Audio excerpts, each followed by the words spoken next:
Saya Ifik Arifin. Saya Heni Supolo Sitepu. Selamat jumpa di Techniques by Inixindo.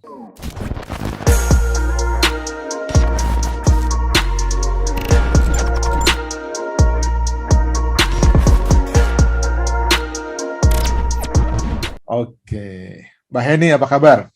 Yes, baik, alhamdulillah. Gimana? Kita sebetulnya SMA-nya sama-sama ya, Mbak Heni senior saya. Cuma kita nggak begitu usah kenal ditekankan gitu. dong seniornya. Oh,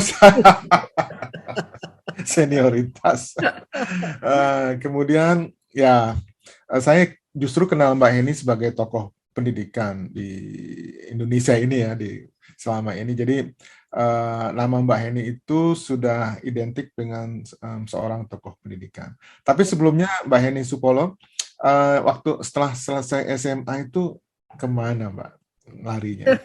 Itu pertanyaan yang jawabannya panjang banget. Gak apa-apa, kita cari yang pendeknya aja. Oke, ringkasnya aja ya. Ringkasnya aja. Saya pernah berkuliah hingga selesai S1 saya tuh di Fakultas Sastra Universitas Indonesia.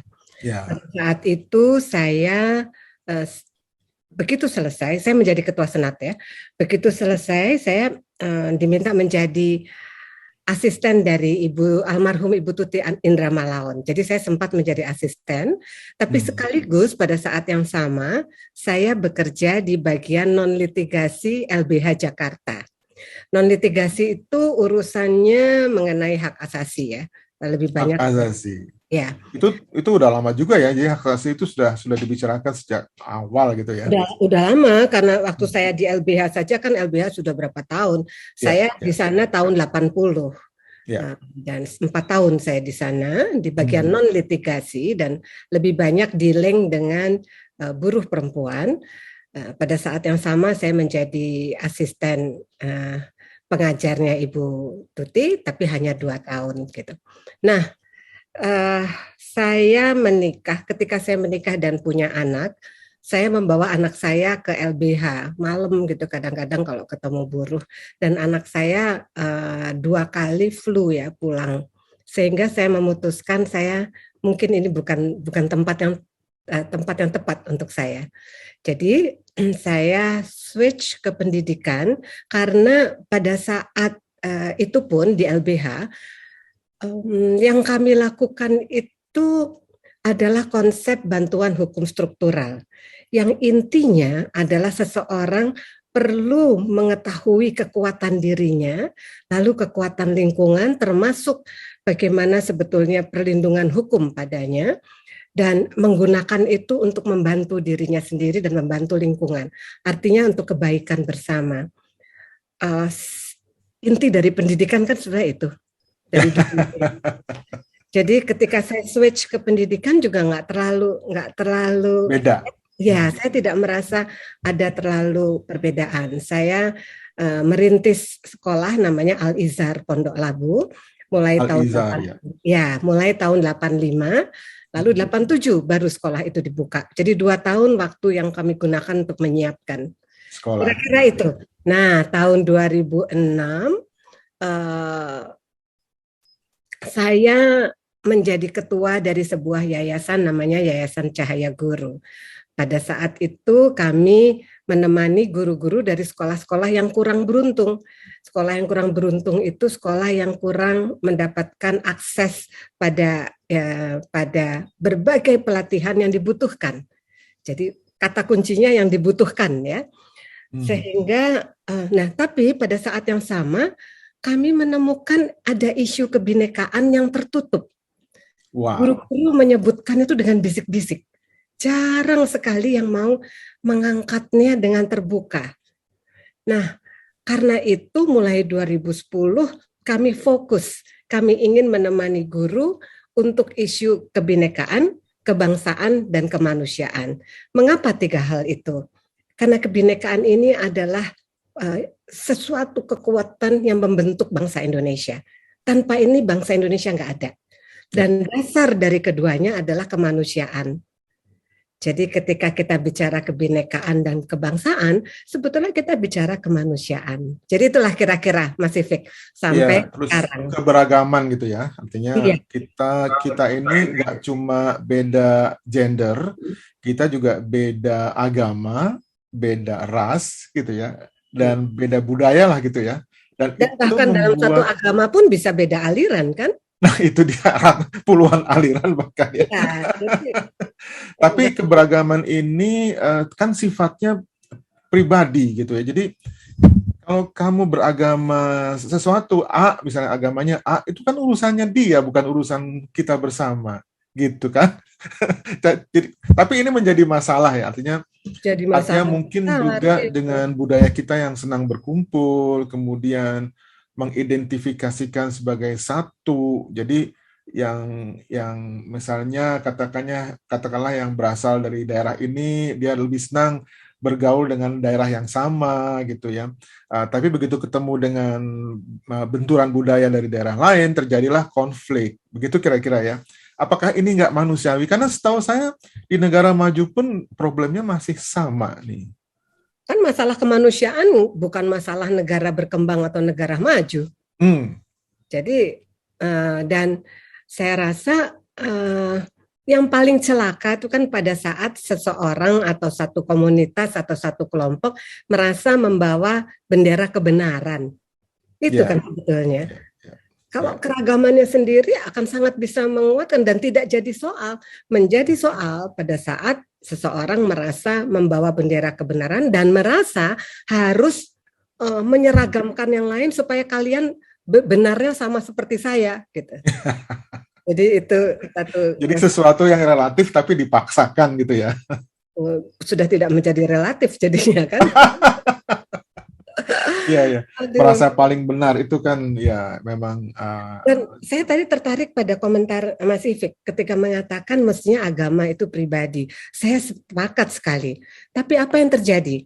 Kemarin ini saya baru membaca berita bahwa Gubernur Sumatera Barat itu membuat absensi untuk seluruh pegawai negeri ASN untuk sholat subuh di masjid dan harus ada absennya. Bayangkan sudah masuk ke ruang pribadi kan itu. Padahal ya, kita mungkin lebih suka di rumah dengan keluarga ya. ya, Sholat subuh dengan keluarga kita kan jauh lebih bermakna. ya, Gitu. Ini contohnya. ya. Jadi kekuasaan itu membuat kita lupa gitu ya, lupa akan makna-makna dari yang disebutkan tadi gitu ya, bahwa ya merasa paling benar lah gitu. Susah itu. Ya, tapi kita nggak mau masuk ke ranah politik barangkali ya Mbak Heni. Mungkin yang ingin saya tanyakan adalah soal guru-guru yang tadi kayaknya sudah ratusan ribu guru yang dididik oleh Yayasan Cahaya Guru ya. Sudah banyak sekali Oh, saya. belum. Kami ini baru bertemu sekitar 19.000 guru, tapi dari Papua hingga Aceh. Aceh. Banyak loh itu, baru 19 ribu. Saya pikir sudah 100 ribuan, enggak ya? Belum ya? Enggak, enggak. Tapi itu pun sudah banyak sekali gitu. Ini virtual atau tatap muka, Mbak? Tentu sebelum pandemi tatap muka, tapi Tatap muka, setelah oh pandemi pantas ya, ya, ya. virtual. Kami belum pernah tatap muka setelah pandemi. Jadi selama Mungkin 2 tahun. kalau virtual begini nanti jangkauannya lebih jauh lagi Ya, dan lebih banyak iya, lagi gitu ya. betul. Saya bisa optimis bahwa uh, ratusan ribu itu bisa tercapai dengan virtual ini gitu ya. Ya, Tentunya. Mudah-mudahan. mudah-mudahan. Tapi kan kami ini kan bicara mengenai kesadaran ya. Kalau kita bicara mengenai kebinekaan, kebangsaan, kemanusiaan, itu kita sebetulnya bergerak di ranah kesadaran. Karena seringkali orang-orang yang ini bukan sekedar pengetahuan. Karena kalau pengetahuan kita bisa lihat dalam keseharian tidak nampak. Narasi kebinekaan ini kan disebut oleh semua orang kan. Ya. Tapi apa yang terjadi tidak memperlihatkan itu. Demikian pula dengan kita sendiri ya, dengan teman-teman kita sendiri. Jadi saya rasa memang dengan berada di ranah kesadaran, kuantitas sudah bukan lagi menjadi tujuan. I Karena see. kesadaran itu membutuhkan lebih banyak ruang-ruang perjumpaan, lebih banyak kesempatan untuk berbicara, untuk Ya, berbagi gitu. Jadi interaksi sosial ya, Mbak. iya, betul, Ya. betul. Interaksi sosial dalam apa yang disebut ruang perjumpaan dari beragam latar belakang itu menjadi sangat penting. Ya, ya, ya.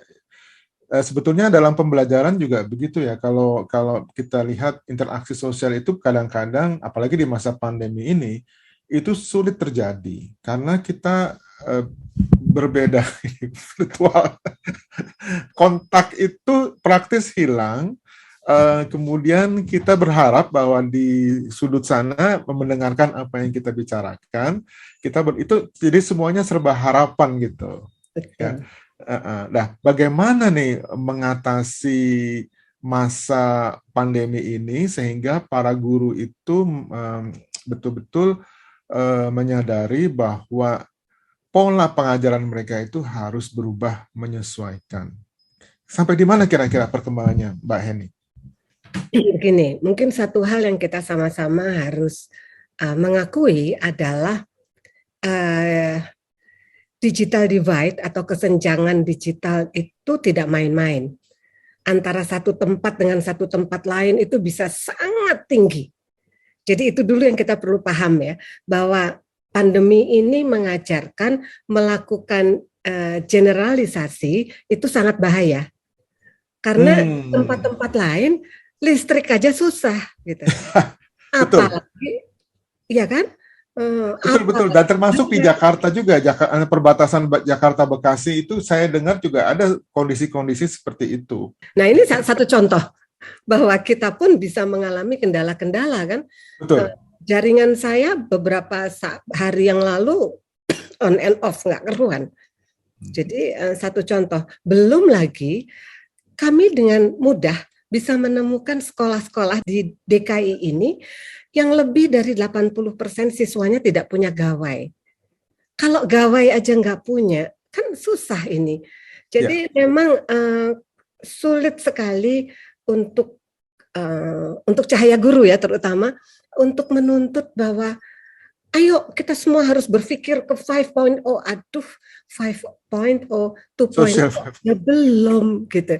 Jadi mungkin yang perlu kita pikirkan adalah bagaimana tetap menciptakan ruang-ruang perjumpaan dalam keterbatasan ini gitu. Mungkin itu yang harus kita pikirkan bersama-sama. Sehingga anak-anak kita bisa memiliki ruang perjumpaan, misalnya terpaksa ada yang lewat surat mungkin karena tidak punya semua itu, yang dibantu oleh gurunya untuk berhubungan dengan sekolah lain dengan latar belakang berbeda pada saat belum bisa bertemu. Tapi saya selalu menganjurkan Mas Ifik dari sejak sebelum pandemi ya, ketika sekolah-sekolah itu mengatakan ayo kita melakukan pertandingan persahabatan. Apa yang terjadi? Apakah betul pertandingan itu berakhir dengan persahabatan? Apakah dalam prosesnya terjadi persahabatan itu? Apakah pada akhirnya terjadi? Sedikit sekali yang mencoba memaknai kata persahabatan itu. Padahal kalau gini ya, misalnya kita ambil apa basket ada putri ada putra ya, basket lalu dari dua sekolah pertandingan persahabatan, lalu kita buat satu undian di mana setiap pemain itu bercampur. Jadi yang ada tim A melawan tim B, tapi tim A terdiri dari dua sekolah, tim B pun demikian. Lalu kita beri waktu untuk dua tim itu untuk mengatur strategi, untuk mencoba bagaimana temannya sebentar saja, 30-45 menit, baru kita lakukan pertandingan itu. Bisa bayangkan nggak, 45 menit pertama dia mencoba menyesuaikan diri secara verbal pada saat berunding, kemudian dalam aksinya, dan kemudian kita beri waktu untuk refleksi. Itu baru persahabatan. Karena kita tidak membawa bendera masing-masing dan ingin menang masing-masing. Jadi ini hal kecil ya, tetapi banyak sekali sebetulnya pengaruhnya dalam pemaknaan kata. Dunia pendidikan harus sadar pemaknaan kata itu sangat penting, sangat penting gitu. Ya, ya. Jadi ingat waktu SMA nih Mbak. Waktu SMA itu Oh kan iya. kita ke Bulungan ya, bertanding sama SMA 1, SMA 3, dan pulang-pulangnya suka berantem juga. Zaman saya juga gitu kan. Oh iya memang. Yang antara dua sekolah apalagi itu lebih mengerikan.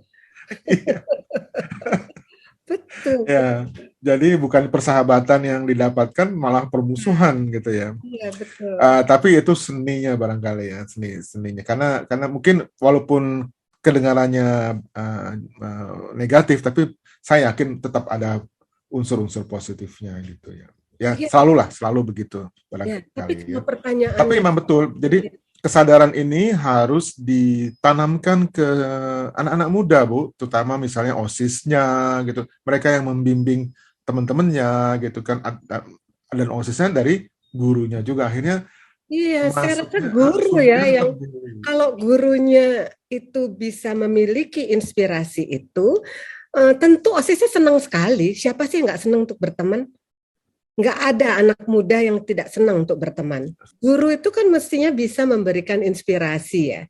Ketika guru bisa memaknai arti kata persahabatan dan memberikan inspirasi itu, saya yakin anak-anak akan senang. Setiap pelajar, murid itu senang untuk bergaul, untuk berteman. Jadi mungkin tinggal diberikan pilihan-pilihan dan biarkan mereka secara mandiri untuk memilih gitu.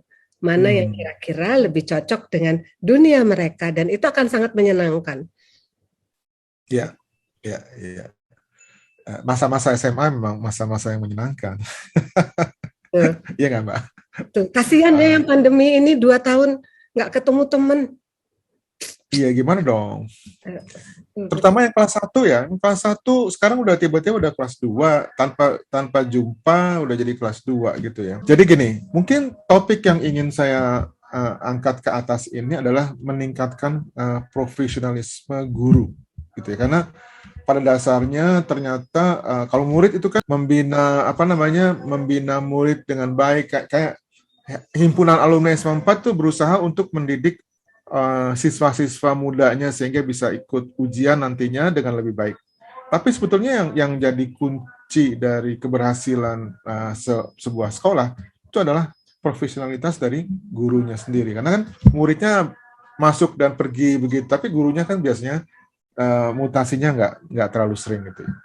Jadi pertanyaan saya, bagaimana sih kita meningkatkan profesional guru ini agar bisa misalnya beradaptasi dengan masa pandemi ini gitu ya, tetap menghasilkan outcome based learningnya yang tetap bagus gitu ya. Kemudian pelatihan-pelatihan apa yang bisa membantu mereka sehingga mereka menjadi lebih profesional. Nah, gitu kira-kira Mbak Heni. Ini yang pertama-tama bahwa kalau kita memegang Ki Hajar Dewantoro, maka kita perlu memegang ada 3 pusat pendidikan yang menumbuh kembangkan anak-anak kita. 3. Yang pertama alam keluarga, lalu alam perguruan, dan alam pergerakan. 3 pusat itulah yang menumbuh kembangkan anak-anak kita yang bisa, atau murid-murid kita, yang bisa saling mengimbangi untuk itu. Jadi 3 pusat pendidikan itu sama bertanggung jawabnya sebetulnya.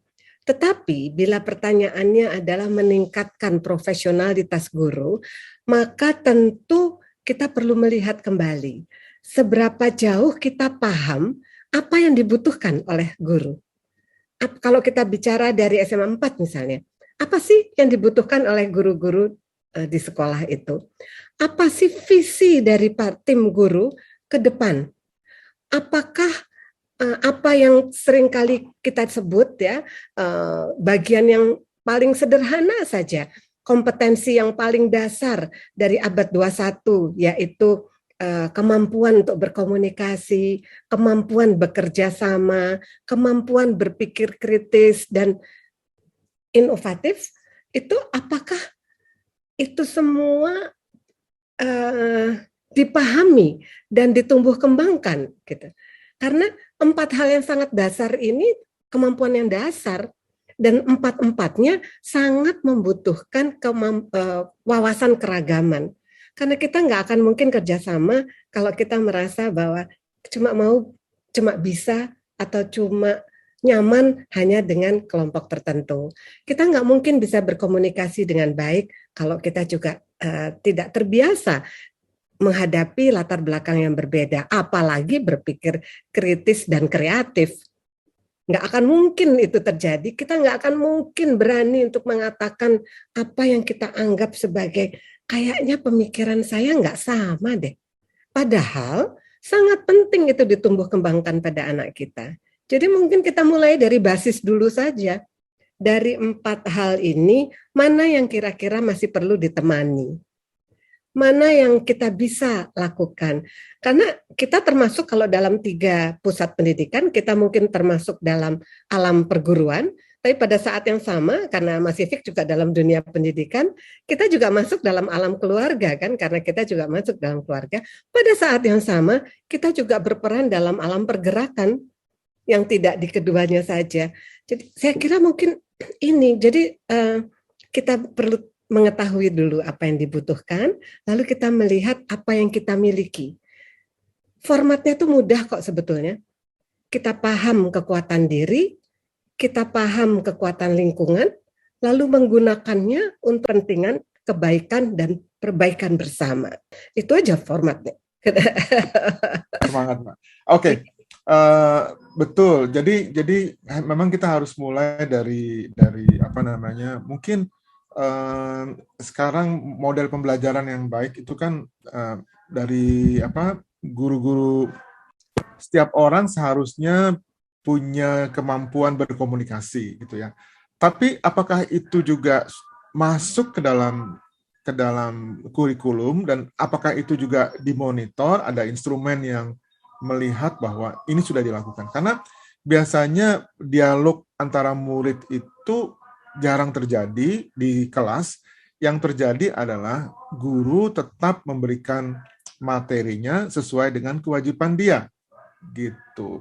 Jadi, di lain pihak, kalau kita mengharapkan kreativitas itu muncul, berarti kita harus membuat simulasi atau trigger atau sesuatu yang membuat murid-murid itu kemudian berpikir, mulai berfantasi barangkali ya, kemudian terjadilah kreativitas yang kita inginkan gitu ya.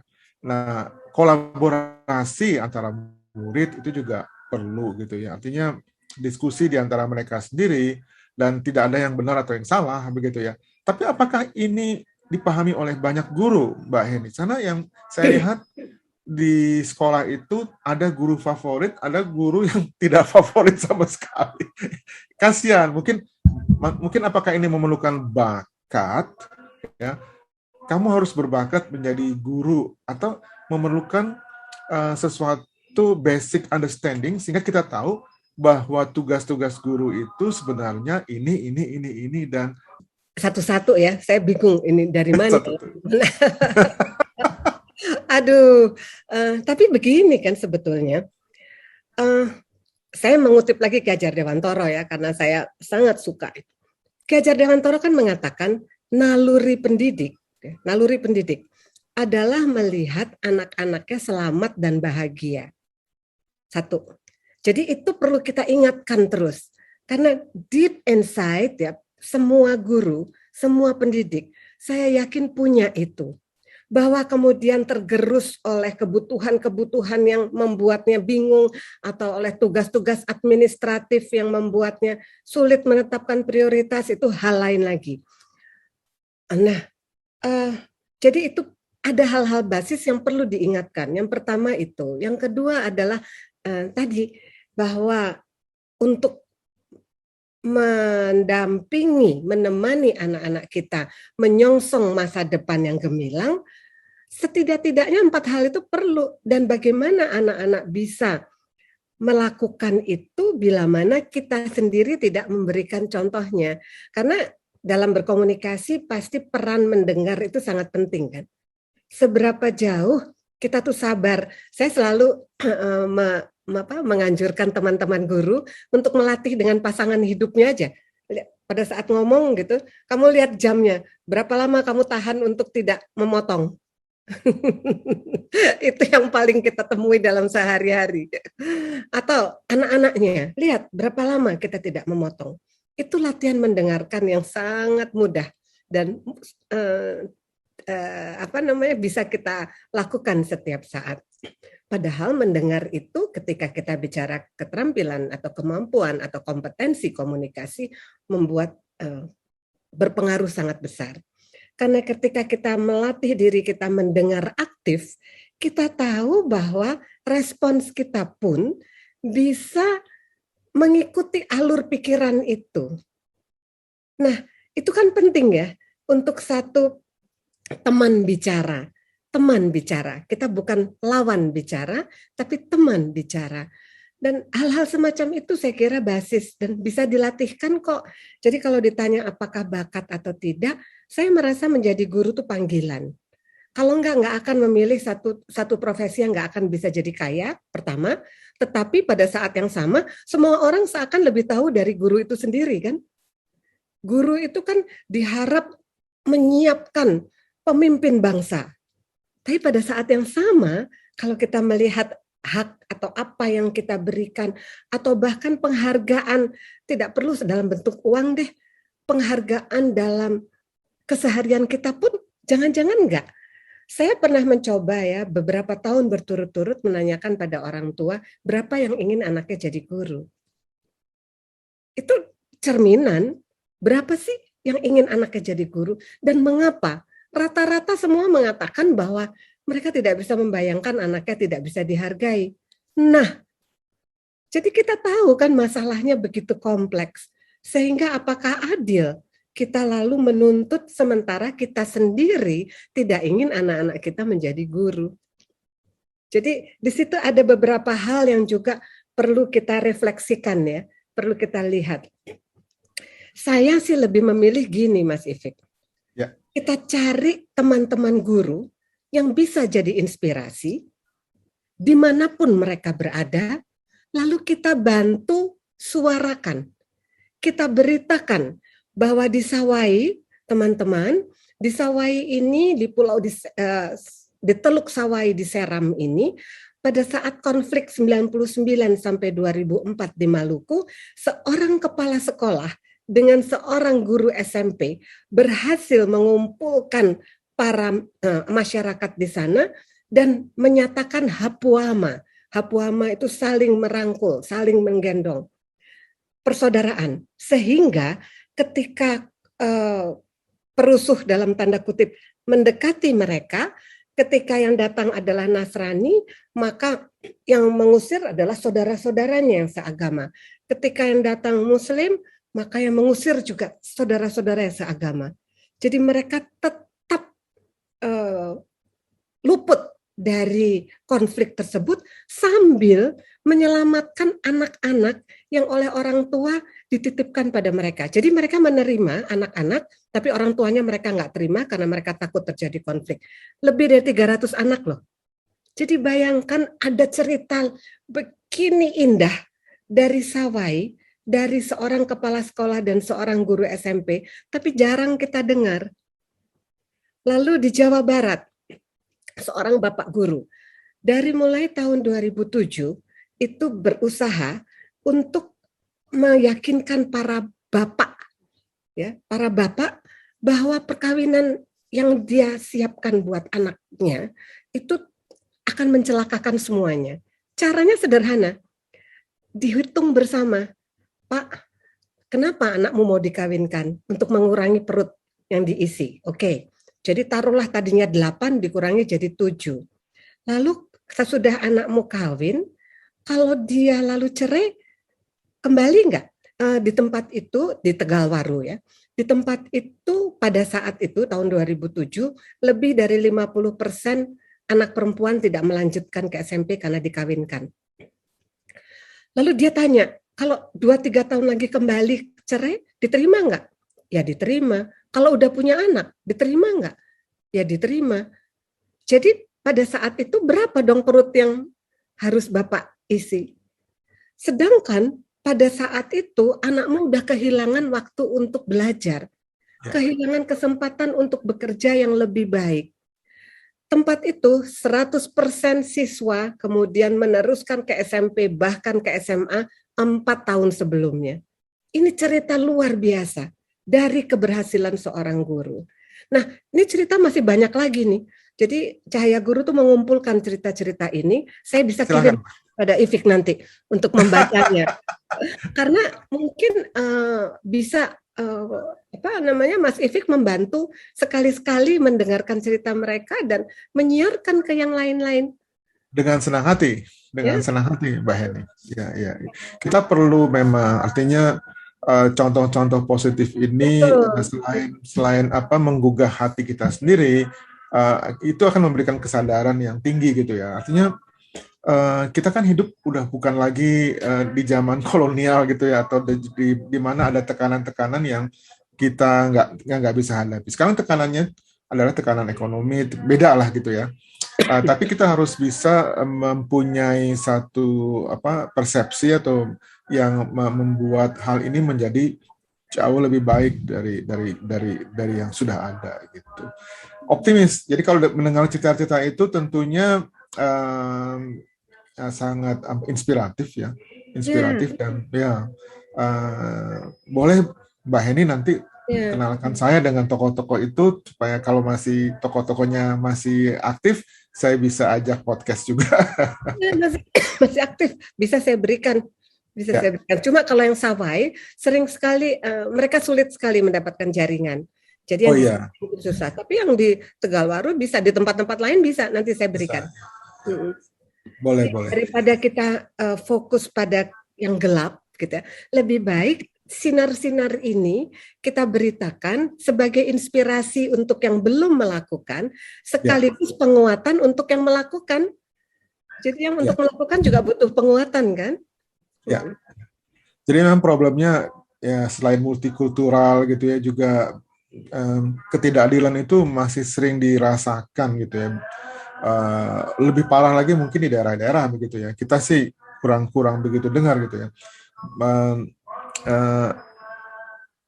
Kayaknya di negara-negara, saya kan pernah sekolah di Jerman ya Mbak, jadi di situ katanya sudah tidak ada diskriminasi, tapi sebenarnya masih ada juga. Cuma bentuknya beda. Saya nggak terlalu yakin bahwa ketika kita mengatakan tidak ada, itu kan satu hal yang mutlak ya. Gitu, rasanya kok jauh ya kalau. Ya. Tapi menyadari hal itu ya, Mbak Heni, saya kalau boleh cerita sedikit, saya itu kan di Jakarta itu kita mayoritas ya, terutama mayoritas Islam gitu ya. Kemudian kita yang non-Islam itu sebagai minoritas. Tapi begitu saya ke Jerman, berada di lingkungan mahasiswa yang dimana saya menjadi minoritas gitu ya. Jadi memang tidak mudah menjadi kaum minoritas gitu ya. Karena untuk diakui oleh kaum mayoritas, kita harus membuktikan sesuatu gitu ya. Bahwa kita bisa kamu ini oke lah gitu ya, bisa jadi teman saya gitu ya. Jadi harus ada pembuktian dulu, baru kita bisa bercampur dengan kaum mayoritas. Nah, kalau kita sudah merasakan hal ini, kita nggak mau hal itu terjadi dengan teman-teman kita yang lain yang dari minoritas kemudian berada di mayoritas. Apakah kita harus melalui fase tersebut dulu, Mbak Heni, baru kita bisa memahami? Apa kita harus merasakan dulu? Ini sama seperti pertanyaan, apakah kita harus merasakan anak-anak kita menjadi korban kekerasan untuk menjadi anti kekerasan? Kan enggak. Basisnya adalah bila mana kita ini semua menyadari kemanusiaan, harga dari kemanusiaan, maka itu menjadi basis yang sangat penting.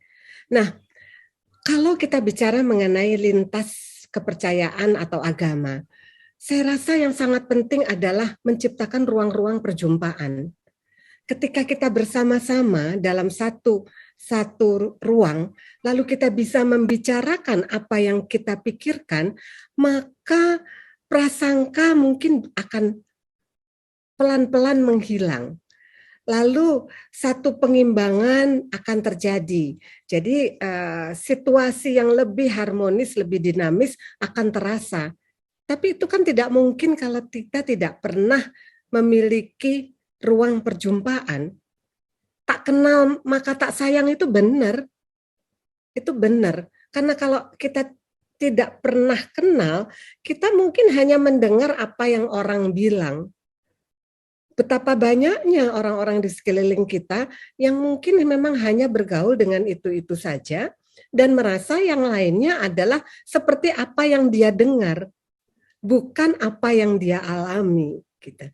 Nah, mengenai ini, membuka ruang perjumpaan, apa yang Mas Ifik lakukan dengan podcast ini adalah satu potensi yang luar biasa sebetulnya. Karena ketika menghadirkan gitu dari beberapa teman juga, lalu diedarkan lagi ke teman yang lain, itu sebetulnya satu hal yang sangat basis yang kita butuhkan. Dan ini sangat mengimbangi narasi-narasi negatif yang penuh dengan kekerasan yang sekarang beredar begitu banyak. Jadi kita tuh berlomba dengan itu.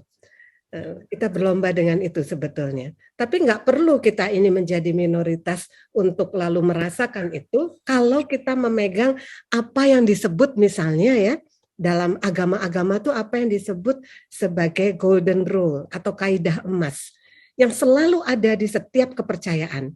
Intinya begini, lakukan apa yang kamu ingin orang lakukan padamu. Jadi lakukan itu. Kamu ingin orang ramah padamu, lakukan itu. Kamu ingin orang menghargaimu, lakukan itu. Kamu ingin orang memberi kesempatanmu untuk bicara, lakukan itu. Itu menarik sekali. Golden rule menurut saya bila diajarkan atau dibiasakan untuk semua anggota masyarakat, saya rasa akan sangat positif dampaknya. Saya kok itu refleksi ya, Mbak Hani. Refleksi karena gini, saya setuju banget tuh. Kalau kita tidak ingin menyakiti hati orang, kebalik. Kalau kita tidak ingin disakiti orang, jangan menyakiti orang gitu. Kalau kita ingin menghormati, kalau kita ingin dihormati, ya kita harus menghormati dulu gitu kan. Jadi memang refleksi ini sebetulnya menurut saya sih trivial ya, tapi sulit untuk dipahami gitu ya. Karena logis gitu loh. Lu kalau mau gini ya harusnya begini gitu. Itu menurut saya logis gitu ya. Tapi life is not that easy gitu ya. itu tantangan kita. Kita harus mengingatkan diri sendiri dulu, habis itu ngingetin sekitar. Betul. Ya. Ini seru banget. Kita bisa sampai malam loh kalau diskusi seperti ini. Betul. Oke. Mbak Eni, mungkin kita sudahi dulu diskusi kita ini. Saya sudah mengambil banyak waktu dari Mbak Heni Supolo yang saya tahu sibuk gitu ya. Saya juga sangat senang dapat kesempatan ini, Mas Ifik. Ya, alhamdulillah. Saya yang terima kasih. Kita juga punya punya wadah alumni yang tentunya kita harap juga ikut nonton ya, alumni 72 dan 73 ya. Baik. Oke. Kenapa Mbak? Ada salam-salam tertentu yang mau disampaikan ke teman-teman kita gitu ya? Saya cuma ingin berterima kasih pada guru-guru di SMA 4 yang menjadi pelanjut dari guru-guru kita zaman dulu, yang melanjutkan visi guru-guru kita dulu. Saya kira kita perlu memberikan terima kasih terus-menerus pada mereka. Ya, berkat mereka lah kita bisa eksis gitu ya, istilahnya seperti itu. Oke, jadi kita akan sambung dengan podcast berikutnya nanti ya Mbak Heni ya. Baik. Tentunya dengan topik yang menarik gitu ya. Bukan lebih menarik, ini udah menarik nih. Jadi dengan topik yang menarik gitu ya. Karena orang bilang kita akan mengadakan podcast dengan topik yang lebih menarik. Menurut saya sih enggak gitu. Ini sudah menarik gitu. Jadi terima kasih sekali lagi, sampai jumpa. Biasanya kita ada salam loh Mbak Heni, salam kompeten kita ucapkan sama-sama gitu ya. Salam kompeten gitu ya. Saya hitung 1, 2, 3. Salam Kompeten. kompeten.